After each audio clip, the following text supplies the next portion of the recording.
सभापति जी, आज सदन में अचानक ही आया आंध्र प्रदेश पुनर्गठन संशोधन विधेयक 2026।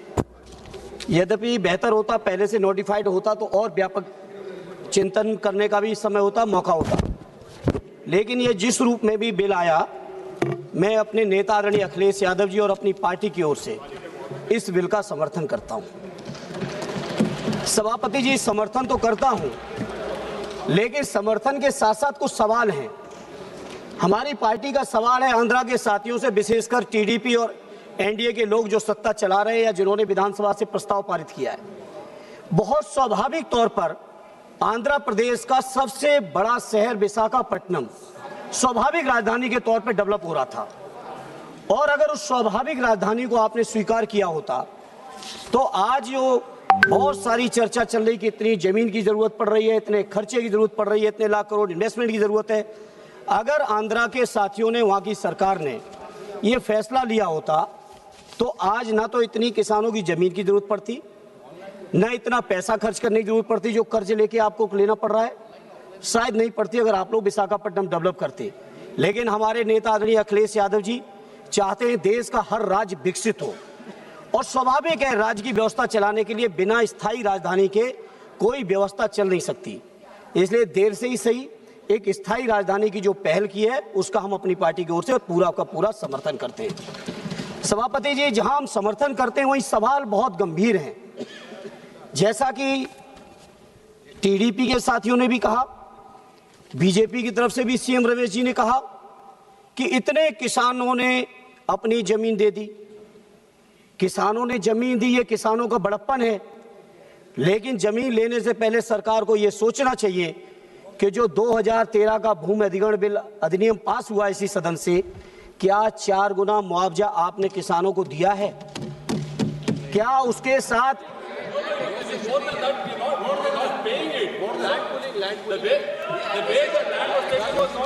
मुआवजा दिया? एक अगर दिया है अच्छी बात है, हम आंध्रा के किसानों के हितों की बात कर रहे हैं।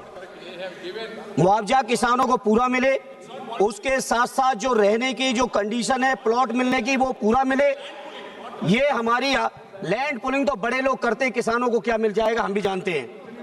बड़े बड़े लोग लैंड पुलिंग करके सरकार को देते हैं, किसानों को मिलना चाहिए, ये मेरी पार्टी की तरफ से मांग है। अगर आप दे रहे हैं तो बहुत अच्छा, और नहीं दे रहे हैं तो इस पर आप विचार कर लेना। दूसरा, सभापति जी, सीएम रमेश जी ने कहा कि उनके अपने क्षेत्र में 5 लाख करोड़ के एमओयू और इन्वेस्टमेंट आ रहा है। सीएम रमेश जी ने कहा उनके अपने क्षेत्र में, आपकी अपनी कॉन्स्टिट्यूंसी में आ रहा है, बहुत अच्छी बात है। कहीं यूपी जैसा ना आए। सही बात है। यूपी में क्या हुआ सभापति जी, 15,000 करोड़ के एमओयू साइन हुए, और 15 लाख करोड़ के, और बड़ी जिम्मेदारी से कह रहा हूं 1500 करोड़ भी कहीं इन्वेस्टमेंट नहीं हुआ है। अभी माननीय सभापति जी इसी महीने, मार्च के महीने में जो कंपनी 2025 में बनी, जिस कंपनी की नेटवर्थ केवल 50 लाख है, उत्तर प्रदेश के अंदर 25,000 करोड़ का एमओयू यूपी की सरकार ने साइन किया है। ये इन्वेस्टमेंट कहीं यूपी जैसा ना है, ये आंध्रा के लोगों आप लोग ख्याल रखना, क्योंकि उत्तर प्रदेश के अंदर जानकारी है, आप अपने जवाब में दे देना, जानकारी है मुझे पूरी।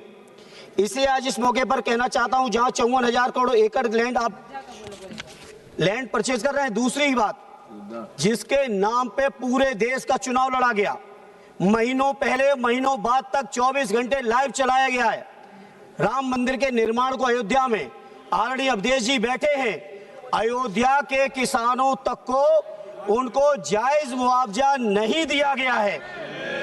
जो हमारे उत्तर प्रदेश के किसानों के साथ हो रहा है, बैठे टीडीपी के साथी, पुराने गठबंधन के साथी रहे, ये जो हमारे उत्तर प्रदेश में हो रहा है, कहीं भाजपा की संगत में जाके आंध्रा के किसानों के साथ ये आप न करना, ये हमारी आपसे प्रार्थना है।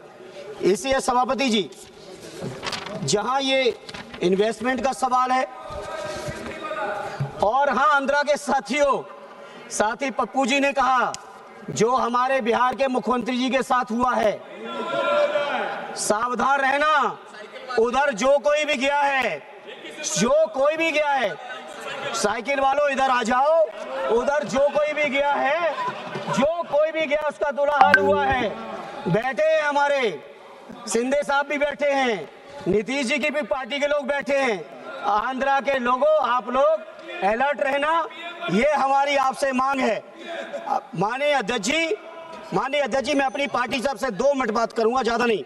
विशेष दर्जा राज्य तमिलनाडु, आंध्रा का जो विशेष राज्य का दर्जा है, मैं अपनी पार्टी की ओर से कहना चाहता हूं, श्रद्धेय नेताजी ने छोटे राज्यों की स्थापना का हमेशा विरोध किया है और सैद्धांतिक तौर पर उन्होंने कहा है कि जब राज्य छोटे हो जाते हैं तो कटोरा लेके केंद्र के सामने उन्हें खड़ा होना पड़ता है, कभी वो अपने दम पर राज्य का विकास नहीं कर पाते। जैसा आंध्रा के लोग चर्चा कर रहे हैं, राजधानी गठित करने के लिए कटोरा लेके केंद्र सरकार के सामने खड़े। उत्तराखंड के लोगों का विकास कैसे हो पाया वो हम जानते हैं। शुरुआत में केंद्र सरकार राज्य गठन के साथ तमाम तरीके की रियायतें दे देते हैं, टैक्स फ्री, इस तरह का औद्योगिक क्षेत्र बनाएंगे, ये भी करेंगे वो भी करेंगे, और 10 साल से ज्यादा किसी राज्य को सुविधाएं केंद्र देता नहीं है और अंततोगत्वा उस राज्य के विकास पर बहुत असर पड़ता है। इसलिए सभापति जी, मैं श्रद्धेय नेताजी की जो सोच रही है उस सोच का मैं समर्थन करते हुए मैं पूरे देश के लोगों को कहना चाहता हूं, ये छोटे राज्यों की चर्चा, छोटे राज्यों की सोच, छोटे राज्यों की मांग से दूर रहें। जितना राज्य बड़ा होगा, जितना संसाधन होंगे, जितना उनके पास मैन पावर से लेके तमाम चीजें होंगी, उतना ही राज्य आत्मनिर्भर होगा, केंद्र पर उसकी निर्भरता कम से कम होगी। इसलिए आज चूंकि आंध्रा के लोगों की मांग है और ये हमारे पुराने सहयोगी रहे और हमें उम्मीद है इसी 18वीं लोकसभा में फिर से एक बार हमारे सहयोगी बनेंगे और इसलिए इनको जो विशेष राज्य की मांग है, उस विशेष राज्य की जो मांग है उसका हम समर्थन करते हैं और केंद्र के मंत्रियों से कहेंगे, केवल बैसाखी लेके विशेष राज्य की भाषण न दो। बिहार के लोगों के साथ भी यही किया आपने, आज तक विशेष राज्य नहीं बना पप्पू भाई आपका बिहार, लेकिन नीतीश जी को झांसे में लेके विशेष राज्य का दर्जा देके जो बिहार के साथ किया, आंध्रा के साथ भी अभी तक विशेष राज्य का दर्जा नहीं है। इसलिए इस भाषण के माध्यम से, इस वक्तव्य के माध्यम से देश के सभी दलों से कहना चाहता हूं, भारतीय जनता पार्टी के झांसे में ना आइए और जो किसानों की जो जमीनें गई हैं उनका भरपूर मुआवजा दीजिए। जहां अगर राज्य और राजधानी का कहीं आप लाभ की बात कर रहे हो, चर्चा कर रहे हो, तो उस लाभ का अगर कोई सबसे पहला हकदार है, किसी का हक है, तो वो किसानों का है, आंध्रा के। इसलिए आंध्रा के किसानों को भरपूर सुविधाएं दो, ये हमारी आपसे अपील है। एक बार फिर अपनी पार्टी और अपने नेता आदरणीय अखिलेश जी की ओर से इस बिल का आंध्रा की जनता के हित में, आंध्रा के लोगों की तरक्की के लिए मैं पुरजोर समर्थन करता हूं। बहुत बहुत धन्यवाद।